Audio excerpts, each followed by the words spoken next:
సచివాలయంలో ధరణి కమిటీ సమావేశం ముగిసింది. ధరణి సమస్యపై సీఎం రేవంత్ వెంటనే స్పందించారు. ఇకపై సీసీఎల్ఏ కేంద్రంగా ధరణి కమిటీ పనిచేయనుంది. అయితే కమిటీ ఏం చేయబోతుందనేది 22న వెల్లడిస్తామని ధరణి కమిటీ సభ్యులు కోదండరెడ్డి తెలిపారు. సచివాలయంలో ధరణి కమిటీ సమావేశం ముగిసింది. ధరణి సమస్యపై సీఎం రేవంత్ వెంటనే స్పందించారు. ఇకపై సీసీఎల్ఏ కేంద్రంగా ధరణి కమిటీ పనిచేయనుంది. అయితే కమిటీ ఏం చేయబోతుందనేది 22న వెల్లడిస్తామని ధరణి కమిటీ సభ్యులు కోదండరెడ్డి తెలిపారు. రైట్ గా దీనిపై పూర్తి సమాచారం మా ప్రతినిధి విక్రాంత్ ఫోన్ ఇన్ లో అందిస్తారు. విక్రాంత్ చెప్పండి, దీనికి సంబంధించిన అప్డేట్స్ ఏంటి? Thank you Sanjana. మొత్తానికి ఈ రోజు సచివాలయంలో కూడా మరి కొద్దిసేపటి క్రితమే ధరణి కమిటీ కూడా సమావేశం ముగిసింది. ధరణి పనితీరుపై కూడా ఈ రోజు ఈ కమిటీలో కూడా చర్చించారు. ఈ కమిటీకి సంబంధించి కూడా సీసీఎల్ఏ సెక్రటరీ కూడా పవర్ పాయింట్ ప్రెజెంటేషన్ ద్వారా వివరించారు. ఈ సమస్యల పరిష్కారం కోసం కూడా ప్రభుత్వం నుంచి ఇద్దరు కమిటీ సమాచారం అడిగి తెలుసుకుంది.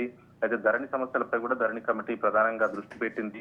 సమస్యల పరిష్కారం కోసం ఈ కమిటీ పనిచేయబోతుంది. వచ్చే సోమవారం కూడా సీసీఎల్ఏలో మరోసారి సమావేశం కాబోతున్నారు. ఈ రోజు ప్రధానంగా లక్షలాది మంది భూముల సమస్యలతో సతమవుతున్న విధానాన్ని కూడా చర్చకు పెట్టారు.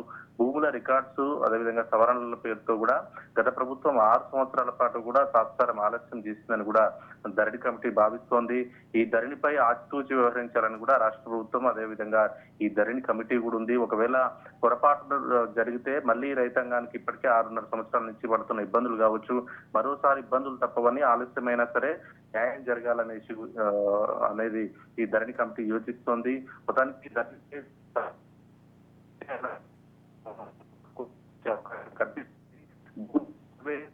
భూమి హక్కు ద్వారా రైతుకు న్యాయం చేయాలనేది గతంలో మాదిరి రైతుకు తన భూమిపై సర్వ హక్కులు ఉండేలా కూడా ఈ ధరణి కమిటీ ఆలోచన చేస్తోందని తెలుస్తోంది. అయితే ఈ రోజు సీసీఎల్ఏ ఇచ్చిన ప్రజెంటేషన్ పై కూడా ఈ ధరణి కమిటీకి అనేక సమస్యలు ఉన్నాయని తెలుస్తోంది.